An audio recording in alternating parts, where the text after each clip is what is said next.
नमस्कार, मैं हूँ मनोज और आज आप सभी मित्रों को जो हमारा चैनल देख रहे हैं, यूट्यूब चैनल देख रहे हैं, उन लोगों को होली की हार्दिक शुभकामनाएँ।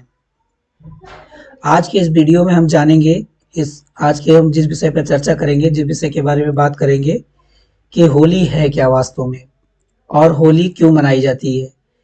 होली हमारे लिए किस चीज़ का त्योहार है? होली कहाँ-कहाँ मनाई जाती है? होली हमारे लिए क्या फ़ायदा लेके आती है? होली को हमें किस तरीके से मनाना चाहिए? हमें किस कलर का यूज़ करना चाहिए, किस कलर का यूज़ नहीं करना चाहिए? और क्या हकीकत में जो होली के बारे में लोग जानते हैं, वो सही है कि गलत है?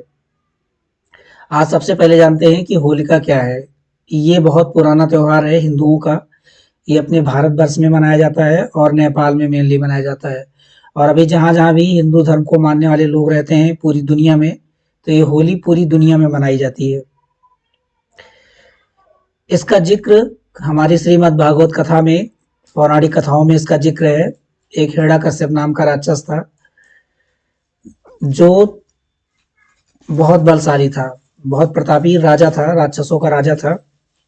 वो ये मानता था कि हमारे से बड़ा कोई नहीं है और केवल मैं ही मैं हूँ। वो अपने आप को मानता था और लोगों को अपनी पूजा करने के लिए बोलता था। यानी साफ जाहिर है कि उसकी जो मैं वाली भावना थी कि मैं ही मैं हूँ, वो ज़्यादा बढ़ गई थी, अहंकार बढ़ गया था। एक अहंकारी राजा था और वो सबको अपनी पूजा करने के लिए बोलता था। वो ईश्वर को मानता ही नहीं था। उसके घर में एक पुत्र पैदा हुआ जिसका नाम प्रहलाद था।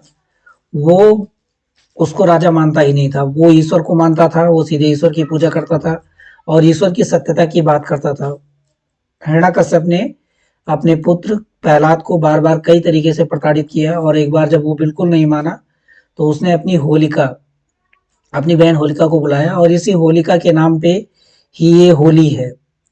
उसी होलिका के नाम पे होली है, उसको बुलाया और बोला कि इसको अग्नि में लेके आप बैठ जाओ। उसने लकड़ी का प्रबंध किया और अपने इस बेटे को अग्नि में लेके अपनी बहन के साथ में बिठा दिया। उसकी बहन को आशीर्वाद था, वरदान था कि वो आग से नहीं जलेगी।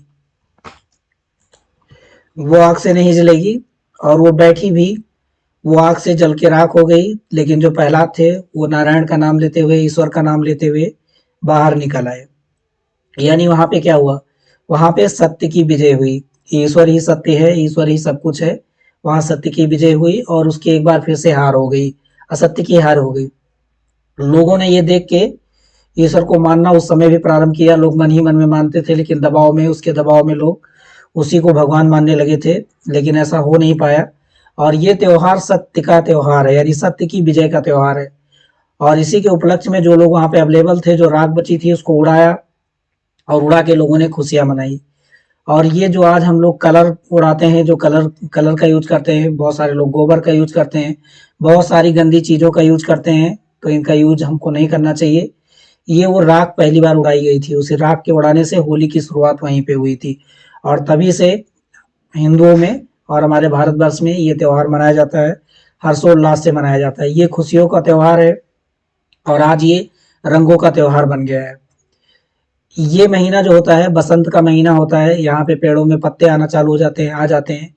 जो खेत होते हैं उसमें सरसों के फूल आ जाते हैं और प्रकृति में भी बहुत सारे फूल निकल जाते हैं। प्रकृति हमारी दुनिया को, हमारे आसपास की चीजों को रंगों से भर देती है और ये रंगीन त्योहार बन जाता है। तो अब जब भी ये होली मनाई जाती है तो इसी तरीके की होलिका लगाई जाती है।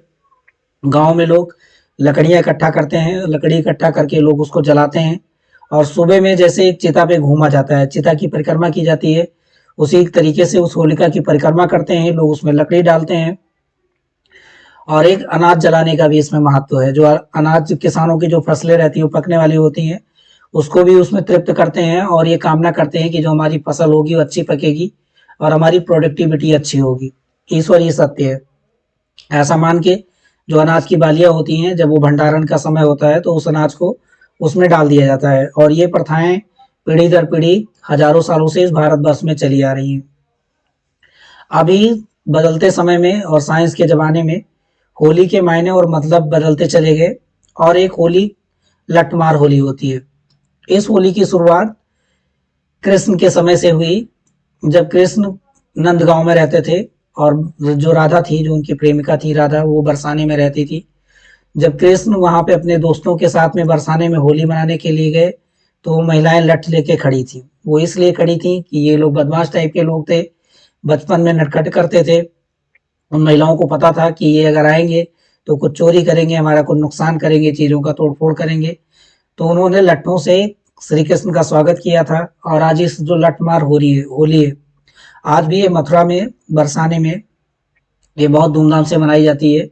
और इसके अब रूप भी बदल चुके हैं। एक तो त्योहार के रूप में मनाया जाता है, और बहुत सारे लोग इसमें मार झगड़ा भी कर लेते हैं। तो मार झगड़ा नहीं करना है, ये प्रेम का त्योहार है, सत्य का त्योहार है। तो इस सत्य के त्योहार को, प्रेम के त्योहार को प्रेम तरीके से मनाना है।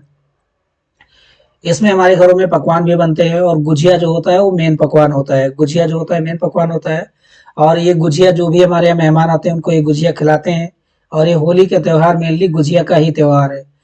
और मेहमानों की मेहमान नवाजी भी करते हैं, समाज को भी बनाते हैं। और जिनसे बहुत सारा भेद हो जाता है, भेदभाव हो जाता है, दुश्मनी हो जाती है, उनसे मिलन का भी ये त्योहार होता है। अब जिन रंगों का हम लोग इस्तेमाल करते हैं, जो रंग होते हैं, वो रंग दो तरीके से होते हैं। एक नेचुरल कलर होता है जो हमें नेचर प्रोवाइड करवाती है, और नेचर से उन्हें रिसीव किया जाता है। वो रंग जो लोग खेलते हैं इस होली में, जो लोग एंजॉय करते हैं, उनके बॉडी को कोई नुकसान नहीं पहुंचता है। जो ये आर्टिफिशियल कलर हैं, जैसे हल्दी एक नेचुरल कलरेंट है। अगर कोई हल्दी का इस्तेमाल करता है इस होली में, तो उसके खुद के बॉडी के लिए फायदा है। अगर हल्दी बॉडी में लगेगी तो वो गोरापन लेके आएगी, गोरा करेगी शरीर को, नुकसान नहीं करेगी। और जो ये हमारे आर्टिफिशियल कलर हैं, ये कार्सिनोजेनिक होते हैं, यानी कैंसर कॉजिंग एजेंट होते हैं, और हमारे स्किन को कैंसर कॉज कर सकते हैं, कैंसर पैदा कर सकते हैं। तो इन कलर से हमको बचना चाहिए।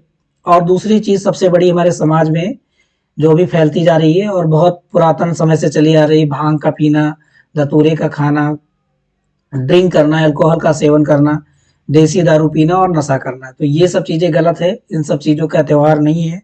अगर इसको आप यूज करेंगे बहुत सारे लोग एंजॉय करने के लिए, तो एंजॉय के और बहुत सारे तरीके हैं। खुश रहने के लिए हम अपनों से बात कर सकते हैं, अपने लिए बेहतर सोच सकते हैं, और बहुत सारी चीज करते हैं। अगर ये ऐसा काम आप करेंगे तो दूसरों का नुकसान नहीं करेंगे, आप अपने खुद का नुकसान करेंगे। जो बच्चे हैं, जो करियर की राह में हैं, जो किशोरावस्था में हैं, या जो अपने कंपटीशन की तैयारी कर रहे हैं, वो इन चीजों से बिल्कुल दूर रहें। अभी तक का जो इतिहास रहा है और जो हमारी मेडिकल साइंस है वो बताती है, ये नशा किसी को फायदा नहीं करता। और फाइनली लोग गड्ढे में धकेलते हुए चले जाते हैं, उनका जीवन और करियर दोनों बर्बाद हो जाता है। तो होली को हमें होली के सही मायने जाने हैं। होली को मुझे पॉजिटिव वे में मनाना है, नकारात्मक नहीं सोचना है इसके बारे में। हमें पॉजिटिव तरीके से इस त्योहार को सेलिब्रेट करना है। जो अपना और अपने शरीर का और अपने लोगों का जो ध्यान रखेगा, वही आने वाले दिनों में उन्नति करेगा। इसका इतिहास और भी बीच में बहुत सारा मिलता है। जो हमारे बादशाह थे, जो राजा थे, औरंगजेब, जो सबसे लास्ट वाले राजा थे, बहादुर शाह जफर, दिल्ली के जो सम्राट थे, जो बहादुर शाह जफर थे, वो उनके दरबार में भी, जो उनके दरबारी हिंदू धर्म को मानने वाले लोग थे, इन लोगों को रंग लगाते थे। और बहुत सारी दीवारों पे, बहुत सारे चित्रों में भी इस होली का जिक्र मिलता है। तो इतना पुराना त्योहार नहीं है, बहुत अच्छा त्योहार है। इसको हमें पॉजिटिव तरीके से मनाना चाहिए। आज के लिए इतना ही। खुश रहिए और इस होली को बहुत अच्छी तरीके से सेलिब्रेट करिए। अपने शरीर का नुकसान मत करिए, और अपने बच्चों को पॉजिटिव वे में इन कथाओं के बारे में बताइए कि वो इनसे सीखेंगे और आगे बढ़ेंगे। आज के लिए इतना ही। मिलेंगे अगले वीडियो में एक नई सोच के साथ में। तब तक के लिए जय हिंद।